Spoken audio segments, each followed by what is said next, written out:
Bem-vindos à segunda conferência anual de Ecosseguros, onde vamos estar num painel onde vamos tentar dar resposta à procura da resposta dos seguros e do Estado aos grandes riscos.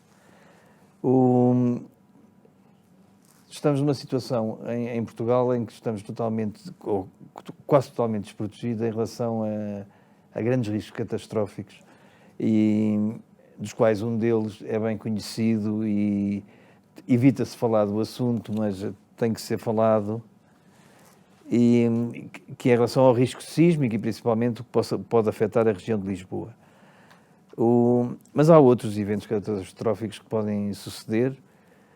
Basta ver a ilha La Palma nas Canárias e ver a semelhança que pode haver nos Açores, ou que já houve até episódios semelhantes.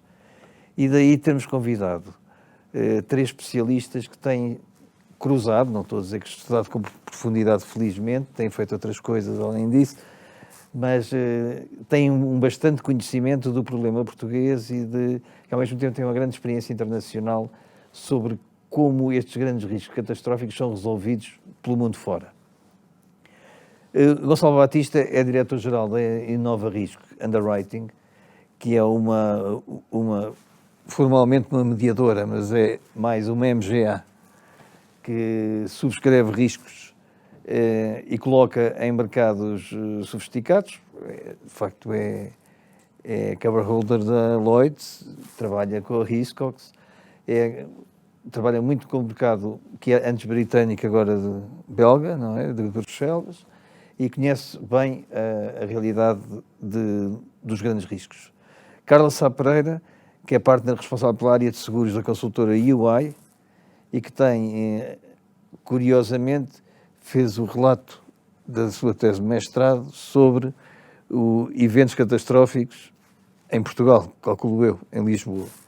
Portanto, tem desde a fase do estudo alguma curiosidade por este setor, além de ter conhecimento que a sua vida de partner da UI lhe foi dando ao longo deste tempo. E Carlos Figueiredo, que é Specialties Manager da Marsh Portugal, também bastante conhecedor dos riscos que acontecem em Portugal, em todas as áreas, não só o sísmico, mas em todas as outras áreas. E daí que eu gostaria de perguntar e de tentar saber, tentar equacionar não só quais são os riscos que nós temos, mas como a forma como estamos a abordar e a tentar resolver. Todos os dias temos notícias de catástrofes, algumas relacionadas com as alterações climáticas, outras não relacionadas. O setor segurador está em condições de dar resposta a todos esses desafios? Gonçalo Batista. Muito boa tarde. Obrigado pela oportunidade de estar aqui a falar sobre estes temas tão relevantes para o mundo e para Portugal. A resposta depende do tipo de riscos que estamos aqui a falar, não é? E quando falamos de riscos catastróficos, é importante ter presente que é um mercado internacional e global, não é? Portanto, isto não é segurável num determinado país. E há 2 fatores que são críticos para avaliarmos se o mercado segurador consegue ou não dar resposta a estes problemas. Um dos fatores é capital, portanto, é um negócio de capital muito intensivo. Estamos a falar de, anualmente, prejuízos de bilhões e, portanto, é necessário alocar bastante capital para esta atividade. E o outro é, de alguma forma, alguma previsibilidade. As seguradoras, para conseguirem fazer projeções, para conseguirem alocar o capital, têm que conseguir ter métodos de previsão minimamente fiáveis. E aqui podemos separar, se calhar, entre 2 categorias, que são as tais que estão mais relacionadas com as alterações climáticas e as restantes. Para questões relacionadas com alterações climáticas, sim, o mercado tem resposta, porque apesar de capital bastante intensivo como as outras, há 2 características que tornam mais fácil essa gestão de risco. Uma delas é que, apesar das flutuações de ano para ano serem bastante voláteis, não é? Portanto, estamos a falar de 11 e 0, anos muito bons e anos muito maus, apesar de tudo, e esses anos muito bons e muito maus, o mercado segurador consegue absorvê-los nos ciclos económicos normais e, portanto, alocar a anos maus os ganhos de anos bons e vice-versa. Mas, apesar de tudo, no médio e longo prazo, tem sido uma evolução relativamente previsível dentro de uma margem de flutuação que é sempre grande, não é? Estamos sempre a falar de risco volátil. Alterações climáticas estão muito relacionadas com o aquecimento global. O aquecimento global é um fenómeno constante e que tem vindo a acontecer há várias décadas e não há, para já, não se vislumbra para já uma inversão da tendência. E, portanto, nós sabemos que, assim, em termos muito resumidos, em princípio é expectável que a década dos anos 20 seja pior que a dos anos 10, a dos anos 10 foi pior do que a dos anos 0, a dos anos 0 foi pior do que a dos anos 90. E, portanto, e com isto, as seguradoras conseguem fazer algumas previsões, conseguem alocar capital e, portanto, conseguem dar resposta a este tipo de problemas. Furacões, secas, incêndios, sismos um pouco mais imprevisível, porque não está tão ligado a esse fenómeno mais previsível e mais crescente. Há um outro fator das alterações climáticas que, apesar de tudo, são eventos de caráter mais regional e não global. E, portanto, um sismo na Nova Zelândia não afeta o resto do globo.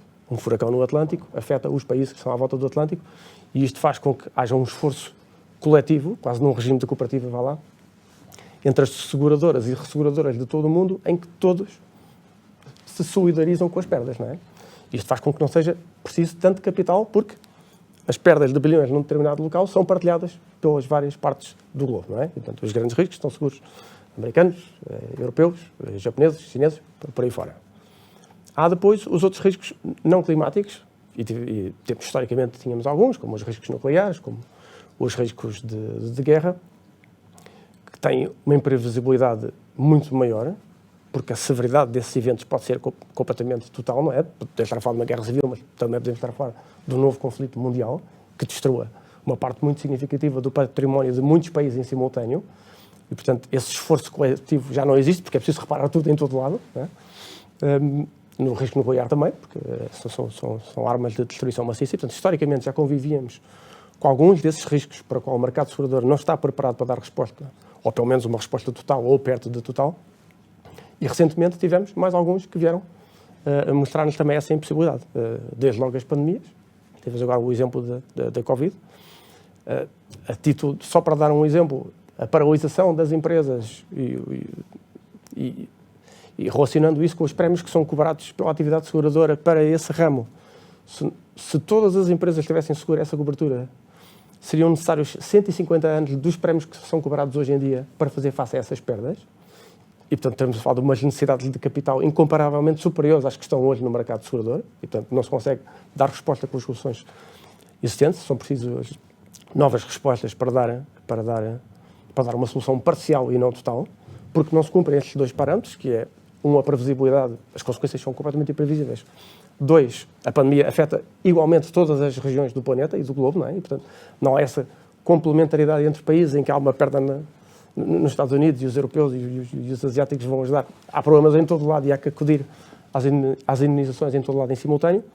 Há um outro problema, que não sei se enquadra bem aqui neste catálogo de riscos catastróficos, que são os riscos cibernéticos, que temos um risco que, à escala do que já aconteceu, é gerível e há muito interesse do mercado segurador, mas há preocupações muito grandes porque nunca sabemos se amanhã aparece um ataque de tal ordem que afeta em simultâneo milhares ou milhões de empresas. E estamos mais uma vez a falar de indenizações, algumas muito avultadas, a afetar todo o globo ao mesmo tempo. E, portanto, para esses é mais difícil o mercado segurador dar uma resposta.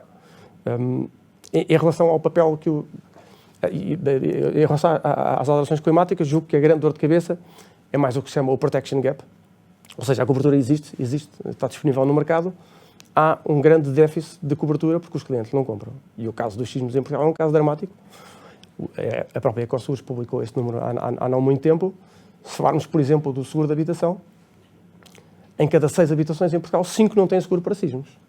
Portanto, se imaginarmos um sismo de uma magnitude semelhante, ou até pior, se quisermos ser mais catastróficos, do que o de 1755, em que temos muitas casas destruídas, muitos prémios destruídos, teríamos em cada 6, 5 sem cobertura, previsivelmente sem dinheiro para ser reconstruídos. Porque as pessoas não têm esse dinheiro disponível, não é? Isto teria um problema económico muito grande, não é? Podemos imaginar cidades cheias de prédios devolutos ou em ruínas, sem perspectiva de ser reconstruído no curto prazo, e um problema social gigantesco. Agora, de repente, imaginarmos, num país como Portugal, temos uma série de novos desalojados, porque as pessoas não tinham cobertura para um sismo, e porque houve um sismo de grande magnitude que trouxe essa consequência. Temos, por exemplo, um seguro obrigatório de incêndio para as propriedades em regime para os prédios em regime de propriedade horizontal e, por que não, ter também um seguro obrigatório para sismo. Aliás, isso já se fala há muitos anos, do tal fundo sísmico, que daria resposta a um seguro obrigatório. O problema também pode ser válido para as tempestades. Né? Tínhamos as tempestades no Atlântico, que teoricamente afetavam a zona das Caraíbas. Com o agravamento das condições, as tempestades chegam cada vez mais ao norte. Tivemos em 2019, pela primeira vez, uma tempestade a chegar com uma intensidade grave ao arquipélago dos Açores, com ventos superiores a 200 km por hora. Recuando um pouco ao que eu estava a dizer, se imaginarmos que previsivelmente o futuro vai ser pior do que o presente, porque o aquecimento global continua e, portanto, as alterações climáticas vão continuar a criar eventos desta natureza, é expectável que vamos ter mais e mais deste género de eventos e aí importa muito cuidar do Protection Gap, onde o Estado pode ter um papel importante na sua gestão. Carlos Sabreira, o que é que o Gonçalo fez uma boa exposição de todos os riscos que podemos enfrentar e todos os que temos que enfrentar, não é? E contabilizar e medir. E perguntava-lhe da sua experiência o que é que se sente do lado das seguradoras para conseguir, junto dos clientes, alertá-los, de certa forma, dar-lhes a consciência de que estas situações acontecem e vão acontecer cada vez mais. Obrigada, Francisco. Antes de mais, agradecer também mais uma vez o convite para estar presente na Conferência Anual da Ecoseguros. E pegando um pouco na questão que colocou e também que complementa um pouco a questão que foi feita anteriormente, o Global Risk Report de 2020, que vem realçar os riscos para a economia global numa perspectiva de probabilidade, veio pela primeira vez identificar que os 5 principais riscos eram todos ambientais. E desses 5 riscos ambientais, destaco os eventos climáticos adversos, que era um dos riscos que estava levantado, e também as catástrofes naturais. Portanto, muito em linha com aquilo que estamos a discutir aqui. O relatório deste ano vem incluir ou vem englobar nestes riscos a ineficiência ou a não ação naquilo que são as alterações climáticas do mundo como um todo. E, portanto, infelizmente, aquilo que vemos é que, efetivamente, há um agravamento quer da frequência, quer da severidade deste tipo de eventos. O Francisco nomeou uma série de exemplos que eu também trazia, não vale a pena estar a repeti-los.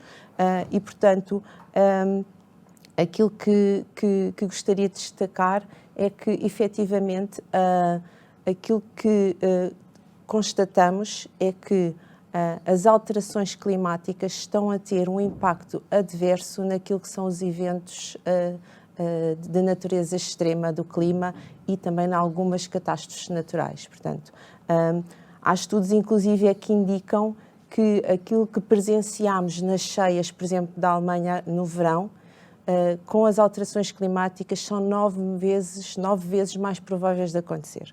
Portanto, é um número um bocadinho dramático, tendo em conta aquilo que observamos que aconteceu na Alemanha. Portanto, acho que é normal e é bom que o mundo e todos nós estejamos preocupados com as alterações climáticas. É um tema crítico e muito importante para a sustentabilidade no nosso planeta. Acho que estamos todos muito expectantes para ver o que é que vai acontecer na COP26, na Conferência das Alterações Climáticas das Nações Unidas, que vai ter início já para a semana e que vai acontecer em Glasgow. Vamos expectantes para ver se os objetivos que estão propostos vão ser atingidos e se vamos conseguir inverter a tendência da alteração climática do nosso planeta para minimizar um pouco o efeito que está a ter depois nestes eventos que estamos a discutir aqui. Naquilo que é a resposta, se calhar, um bocadinho do setor segurador, e sem querer repetir um pouco o que já foi dito, efetivamente são sempre, as catástrofes são sempre cenários ou eventos difíceis de estimar. Efetivamente, devido à sua baixa frequência e elevada severidade, a quantidade de dados disponíveis nem sempre é muito útil ou em dimensão suficiente para podermos fazer as estimativas necessárias e antecipar e saber qual é que vai ser o impacto que determinado evento vai ter naquilo que foi o bem seguro. E, portanto, há já há muitos anos que, naturalmente, tanto as seguradoras como as resseguradoras têm modelos computacionais altamente sofisticados que juntam informação geofísica com informação meteorológica e que combinam todas essas variáveis com os locais dos bens seguros ou das pessoas seguras para, de alguma forma, tentar estimar o impacto que determinado evento teria nos seus portfólios de seguros. Mas também, como já foi dito, o facto de termos alterações climáticas e não sabermos bem em que velocidade é que elas estão a ocorrer, põe aqui muitas incógnitas naquilo que está a ser estimado, ao nível dos modelos de seguros, porque aquilo que fazemos, o negócio segurador sempre foi feito, eu vou estimar aquilo que vai acontecer no futuro, tendo presente o passado. O tema agora é que o passado não é assim representativo daquilo que vai acontecer no futuro, e daí as grandes incógnitas e as variáveis que temos. Mas eu gostaria também de salientar a parte da prevenção, embora alguns eventos não se possam obviamente prever, mas pode-se pelo menos minimizar os efeitos que eles podem vir a ter. Soluções de seguros integradas com temas de prevenção podem de alguma forma também ser seguros inovadores para o setor. Todos sabemos que andamos com smartphones, smartwatches constantemente conectados. Combinar eventualmente a seguradora com os seus segurados de forma a que consiga em tempo útil avisá-los de determinados eventos que possam estar na iminência de ocorrer, pode aqui salvar muitas vidas humanas e reduzir as perdas nos bens seguros. Isto naturalmente tem os benefícios óbvios para os segurados, mas também do lado da seguradora, qualquer ação preventiva que se consiga fazer ao nível do evento vem também reduzir aquilo que é naturalmente o custo do sinistro. Neste contexto, gostaria também de destacar que observámos isto nos incêndios de outubro de 2017, que também já foram aqui mencionados, que as seguradoras também se estão a preparar e a alterar as suas formas de atuação para, de alguma forma, também conseguir ter mecanismos de regularização de sinistros que são ágeis. E o exemplo que posso também dar foi aquilo que também está a acontecer ao nível da pandemia. Portanto, muitas vezes, para além daquilo que é o que está definido contratualmente, conseguem ir um pouco para além dos contratos e ser ágeis na regularização do sinistro e atuar no momento em que o seu cliente mais precisa. Depois, obviamente, a seguradora tem um papel importantíssimo naquilo que é o pós-evento, no caso do evento ocorra, que vem financiar a recuperação e a possibilidade de uma recuperação financeira muito mais rápida, quer das pessoas seguras, quer de empresas e da sociedade como um todo. Mas, como também já foi aqui dito, nem todos os eventos são seguráveis e, portanto, é importante que seja dado um papel muito relevante àquilo que é o papel do Estado. E, portanto, uma empresa por si só não vai conseguir assegurar um risco desta natureza. Há sempre o papel do resseguro, que é importante nestes casos, mas o papel do Estado, como também já foi aqui referido, é fundamental. Obrigado, Carla. Carlos Figueiredo, do que já estudou sobre este assunto ao longo dos anos, como é que pensa que as seguradoras estão preparadas para reagir a estes grandes cataclismos? A experiência dos anos mais recentes tem dito que as seguradoras têm-se mobilizado e têm tratado estes casos, estes fenómenos como um caso, não um conjunto de pequenos casos, mas realmente como um caso, e o que indicia alguma preparação, alguns planos de contingência internos. Concorda com...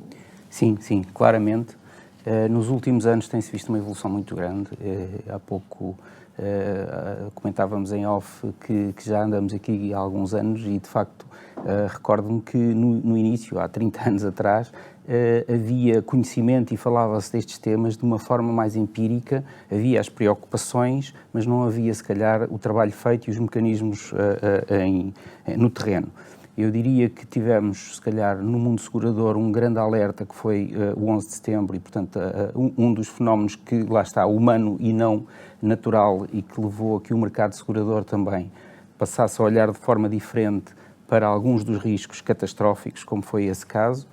Depois temos tido as questões que também já referidas das catástrofes naturais, desde os furacões, os terremotos, etc. E, portanto, de facto, o mundo segurador passou a contar com um conjunto de ferramentas que têm vindo de forma mais científica a estudar os temas, quer de forma geográfica, quer a nível global, e, de alguma forma, os resseguradores, que são entidades que estão muito atentas e, naturalmente, como dizia o Gonçalo, preocupadas naturalmente também com o seu capital e alocar convenientemente o capital, têm vindo a desenvolver modelos que hoje permitem dizer que muitos destes fenómenos estão estudados de forma global, estão estudados de forma regional, muitas vezes até de forma local, e nós temos exemplos disso cá em Portugal e de trabalhos feitos bastante profundos sobre alguns destes fenómenos e que têm, de facto, ajudado, por um lado, o mundo segurador, portanto, falando dos resseguradores que trabalham em conjunto muito estreito com as companhias de seguros, e depois também com alguns alertas para os Estados e muitas vezes Estados e as instituições supranacionais, onde tem havido também algum trabalho e algumas preocupações, seja do ponto de vista dos Estados, seja também das entidades que estão no mundo do risco e dos seguros, que também elas próprias a nível, muitas vezes, regional, e o caso, por exemplo, da Europa, alguns destes trabalhos são feitos nesse âmbito, digamos, mais alargado. E temos, de facto, por um lado o Estado, por outro lado os operadores privados a atuarem sobre isto e a estudarem o tema. Diria eu então que, e respondendo à questão, que o mercado segurador e ressegurador tem hoje, de facto, uma capacidade muito grande de dar respostas com modelos feitos àquilo que é modelável também, como se dizia há pouco. Portanto, há algumas situações que, apesar de tudo, estão a ser procurados a encontrar formas de as estudar de forma atorial, etc., mas, lá está, vamos tendo, muitas vezes, que fazer isto depois das ocorrências e estudando as ocorrências. Por outro lado, falámos aqui de alguns dos fenómenos catastróficos, mas aquilo que vimos também é que, partindo de situações conhecidas, como foi o caso, eu diria, os fenómenos sísmicos se calhar são a primeira e a que nos levou a olhar para o tema de uma forma mais, digamos, mais científica. Depois tivemos o terrorismo, como já falei há pouco. Temos outros casos que agora se vão adicionando. O caso das pandemias é algo que também era conhecido, falou-se há pouco do World Economic Forum e do estudo que é feito do Global Risk Report, é algo que vem, se formos ver o Global Risk Report, há 16 anos que já fala das questões das pandemias. Nós já passámos por elas, mas nunca tínhamos tido estes impactos. Portanto, também, se calhar, se quiséssemos modelizar esse risco do ponto de vista financeiro e dos impactos, teria sido mais difícil e, portanto, estaríamos a falar de uma forma menos, se calhar, científica. Hoje já se consegue aportar e trazer conhecimento daquilo que foi feito noutras áreas também para o risco pandémico ou outros riscos. Portanto, estamos a ver que há, de facto, a possibilidade de trazer as mesmas metodologias de estudo, mas com os novos dados que vão surgindo. Portanto, há de facto, essa capacidade de trazer para o terreno esses estudos de forma cada vez mais intensa. Por outro lado, há também a tentativa de trazer as soluções, e aqui já passando um pouco para o lado das soluções, não exclusivamente, o grupo Marsh & McLennan, quer com a Marsh, quer com a Guy Carpenter, tem vindo a procurar trabalhar com alguns Estados-membros da União Europeia e com a própria União Europeia, desafiando, digamos, um pouco o status quo e procurando naquilo que nós defendemos que é uma parceria público-privada, ou seja, por um lado ter os seguradores e resseguradores a contribuir e, por outro lado, os Estados para trazerem o capital necessário e cada um correr os riscos, uma parte dos riscos, para se poder, a partir daqui, trazer, de facto, algumas soluções que possam vir a responder por estas catástrofes. Porque no final, e estamos a ver isso, e há pouco falávamos aqui da questão do vulcão, que é se calhar em La Palma, que é um dos casos mais recentes, na prática, muitos daqueles prejuízos, daquelas famílias, os fundos vão ter que surgir.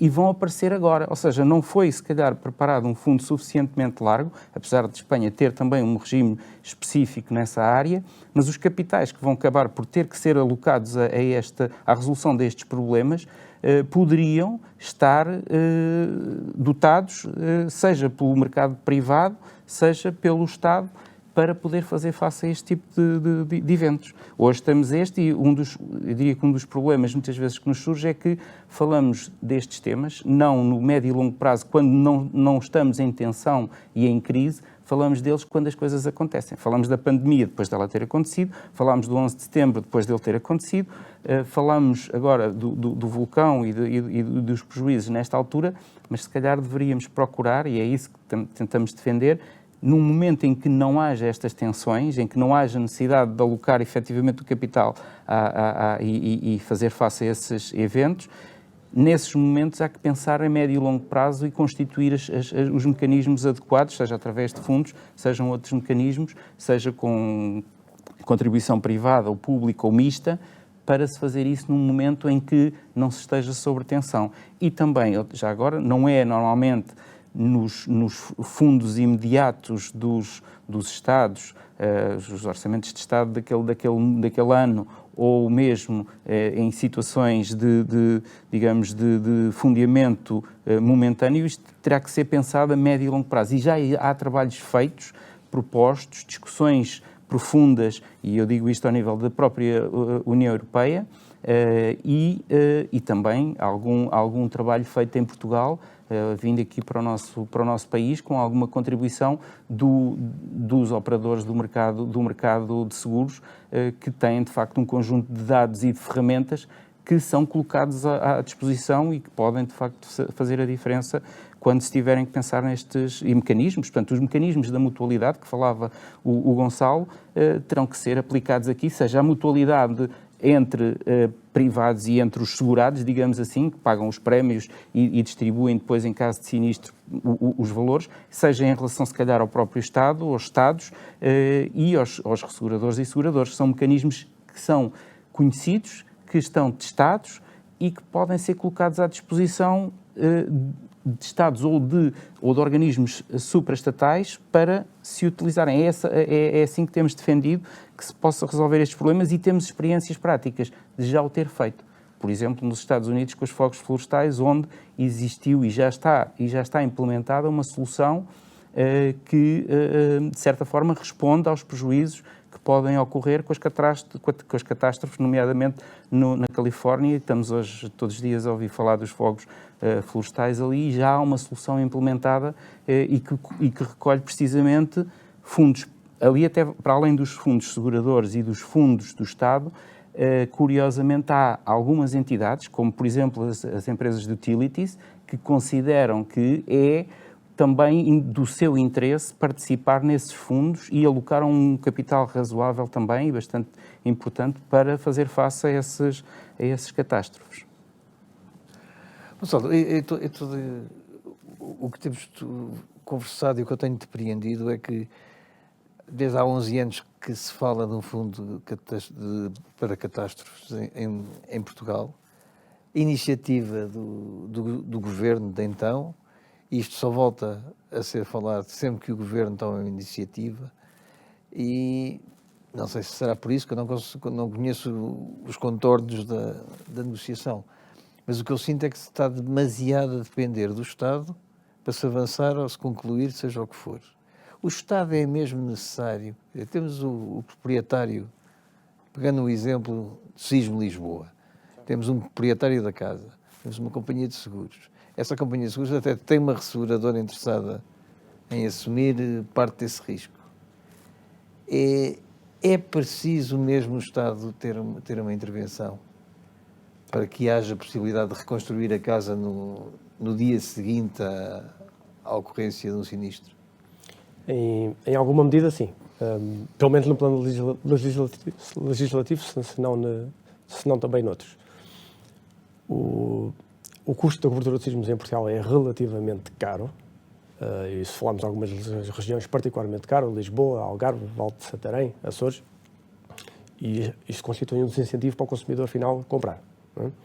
Isso seria necessário, pelo menos, o Estado criar a legislação que torna obrigatório efetuar o seguro para a cobertura de sismos, tal como já o faz, como disse há pouco, na cobertura de incêndio, e isso depois tem repercussões económicas, porque nem toda a população, se calhar, terá disponibilidade financeira para ter mais este encargo. E, portanto, aí o Estado, para além do aspecto legislativo, pode ainda criar condições para, ao torná-lo obrigatório, tornar também o negócio mais apetecível para os grandes resseguradores internacionais, comprando em grande escala para fazer baixar o custo, por um lado, e por outro lado, se calhar, também arranjar alguns mecanismos para conseguir subsidiar isso para as franjas mais desfavorecidas da população. E, portanto, se quisermos um plano global, robusto, que cobra todo o património, de alguma forma é preciso a intervenção do Estado.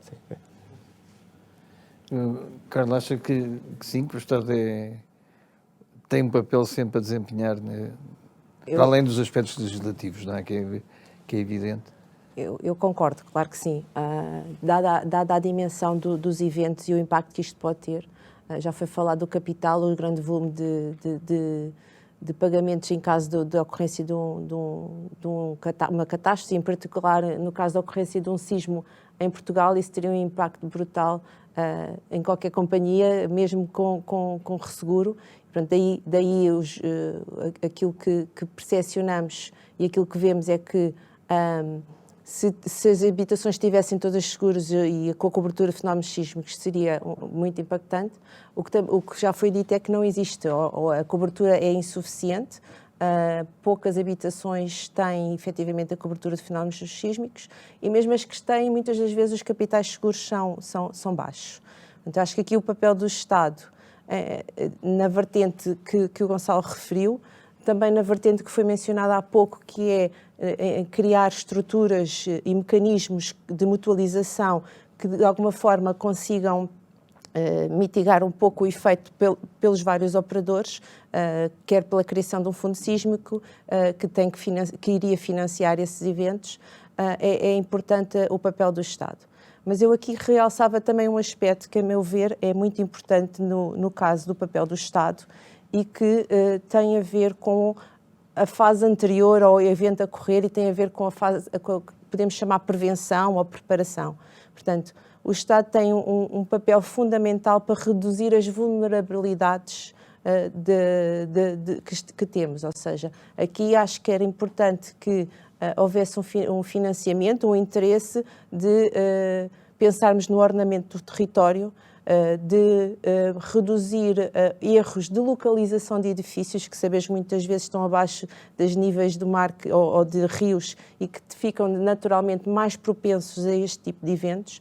Há também uma importância que deve ser dada aos próprios materiais que são usados nas edificações e nos edifícios e, portanto, o papel do Estado aqui é fundamental. E, portanto, são eles que têm que criar quer os mecanismos para que isto seja possível, quer depois a própria fiscalização ou um regime sancionatório que de alguma forma venha impossibilitar ou reduzir a prática menos boa deste tipo de atuação. E, portanto, a meu ver, o Estado é importante em várias frentes, na prevenção, como acabei de referir, depois no fim na recuperação, porque havendo um fundo ou havendo uma mutualização, é possível recuperar mais rapidamente em caso de evento. O exemplo do consórcio em Espanha já foi dado, ele foi criado com outro objetivo, mas já está agora atualmente em uso para eventos com riscos extraordinários, como é definido no consórcio em Espanha, e que cobre também a questão das erupções vulcânicas, para além de outros que estão definidos. Naturalmente que há limites e o dinheiro não é infinito e, portanto, há aqui algum cuidado a ter nas coberturas, mas havendo esta mutualização, podendo, por exemplo, em Portugal, ser criado um fundo sísmico, que já foi inclusivamente muito realçado pelo próprio regulador que é necessário, a própria APS tem trabalhado há muitos anos sobre o tema, em que há uma cobertura parcial até determinado limite das seguradoras e dos resseguradores, mas que depois tem que ter também a participação do Estado para poder ser efetivo.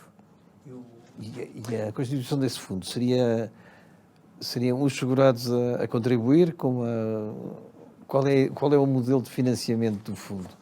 Seria só o orçamento do Estado? Aqui na altura que foi estudado era pensar nas provisões que inclusivamente as companhias já têm para este tipo de eventos e, de alguma forma, utilizar essas provisões para um primeiro financiamento do fundo que, consoante a participação de cada uma das empresas, seria diferente. E, portanto, como o Francisco referiu no início, eu efetivamente fiz o trabalho de estágio sobre os eventos catastróficos e, na altura, não havia dados em Portugal que eu pudesse trabalhar e tive que os pedir aos Estados Unidos, felizmente, porque é sinal que só tivemos poucos eventos, mas a criação do fundo sísmico vai carecer de muita análise também, mas também de muita vontade política que se consiga e efetivamente de financiamento, porque no fim do dia é isso que também precisa. Obrigado. Carlos Figueiredo, aqui apelar, já passámos o nosso tempo, vou aqui apelar para uma última pergunta. A Carla, mais a Carla, mas o Gonçalo também, falou da possibilidade de prevenção. Chamou muita atenção para a prevenção de sismo. A sua experiência diz-lhe que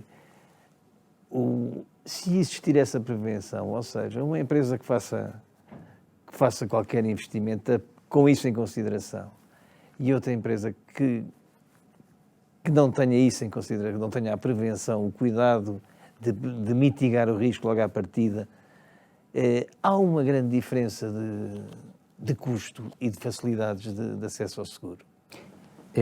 Estamos a falar especificamente do seguro de sismos e se calhar temos que nos lembrar e se calhar dizer aqui uma grande verdade, e quando olhamos para os eventos sísmicos que ocorrem por esse mundo fora, estou-me a lembrar dos sismos no Haiti ou dos sismos no Médio Oriente, em que nós vimos uma destruição massiva, ou no Japão, onde a destruição não existe. Portanto, há um sismo de magnitudes elevadíssimas e não vimos grande destruição. E eu acho que temos que pensar que Portugal, e estamos convictos na atividade seguradora, que em Portugal foi feito já alguma coisa em termos até legislativos para que se mitigasse este risco sísmico. Eu sinto-me relativamente seguro, em Portugal, num edifício construído após 1980 e nos anos 80, 86, porque a legislação obriga a que a construção dos edifícios, em fase de projeto, em fase de construção, tenham determinadas características para resistir aos sismos. Portanto, em termos de prevenção, eu diria, e falando daquilo que também já há pouco a Carla referia, e o próprio Gonçalo, a parte legal, a parte legislativa, já teve esse cuidado e o Estado já nos protege, de certa maneira, há alguns anos nesses aspectos. E quando nós olhamos para os estudos sísmicos do lado segurador, existem marcos históricos na construção dos edifícios que são relevantes para quando se está a aceitar um risco, para a análise do risco. Portanto, existem marcos históricos em que houve alterações significativas da legislação relativa à construção, às técnicas de construção e às obrigações que têm que ser respeitadas pelos arquitetos e engenheiros quando estão a estudar um novo edifício e, portanto, isto já existe. Depois, do ponto de vista obviamente continua a haver edifícios antigos, a questão do ordenamento do território que a Carla referia é muito importante, porque ainda continua a haver necessidade, provavelmente, de se olhar para esses temas e continuar a melhorar esses aspectos. Quanto ao risco sísmico, eu diria que, do ponto de vista das empresas, a prevenção poderá ser algo mais complexa, porque, de facto, estamos a falar de estruturas e infraestruturas que têm que estar resistentes e, portanto, não é algo que se possa fazer com um custo baixo e com um tempo curto de mudanças. Mas, de facto, há investimentos e há situações e isso é relevante e nós sabemos que, muitas vezes, no setor segurador não será possível fazer o seguro de determinados riscos porque o próprio edifício, o próprio equipamento, etc., não está preparado, não é considerado suficientemente adequado para resistir a um fenómeno sísmico. E, portanto, é algo que, de facto, é um tema para a atividade seguradora e, eu diria, não deixa de ser um custo, quer em termos particulares para a pessoa individual, quer para as empresas, se o sismo ocorrer, porque o prejuízo vai existir, a economia vai sofrer, o Estado vai ter custos com isso, vai gastar muito dinheiro com isso, a economia do país, neste caso, vai sofrer com isto e, portanto, eu gostaria de realçar este tema, a questão da constituição do fundo. Portanto, há pouco comecei por dizer que há 35 anos ou 30 anos que se fala da questão sísmica e do risco sísmico ser um problema. Se tivéssemos começado há 30 anos, portanto, é preciso começar algum dia, se tivéssemos começado há 30 anos a gerir os prémios e os fundos, seja com o setor privado, mas penso que o Estado, que é fundamental estar aqui, principalmente numa fase de arranque deste fundo, nós hoje teríamos provavelmente um fundo bastante robusto, porque em 30 anos não ocorreu, aliás, ocorreu em 1969 um outro sismo grande, e portanto é anterior a estes 30 anos se calhar, mas ocorreu um sismo, não se sabe muito bem que consequências teve, porque dá-me ideia que não há muita informação sobre isso, estatística, mas terá havido prejuízos nessa altura. Mas se tivéssemos há 30 anos para cá constituído o fundo, nós hoje tínhamos provavelmente uma situação relativamente confortável de capital para poder alocar a um sismo que pode acontecer amanhã ou daqui a 6 meses. E continuamos a não ter esse capital alocado e à espera que, se houver um problema, os 20%, como dizia, ou 25% de pessoas que têm seguro tenham a sua proteção e que o Estado depois resolva o problema das outras pessoas todas com um capital que não está fundeado, que não está preparado para isso. Há de se ir buscar a qualquer lado. Portanto, há um dia que temos que começar mesmo, e acho que não é um tema que possa ser ignorado pelo Estado, acho que provavelmente vamos ter uma situação supranacional e penso que a questão catastrófica, não só dos sismos, mas um dia vamos ter, não o fazemos localmente, se calhar estamos à espera que uma organização supranacional, a Comissão Europeia, a União Europeia, venha um dia destes trazer alguma solução para tudo isto. Muito obrigado, Carlos Figueiredo. Chegamos ao fim deste painel que tratou da resposta dos seguros e do Estado aos grandes riscos. Eu quero agradecer muito ao Gonçalo Batista, a sua contribuição, Carla Sá Pereira e ao Carlos Figueiredo. Muito obrigado pela contribuição. Acho que ficámos a compreender melhor onde é que estamos e qual é o risco real. Espero também que seja um contributo para a chamada awareness dos decisores políticos, que, pelos vistos, é quem falta despoltar essa vontade. Muito obrigado. Obrigada. Muito obrigado.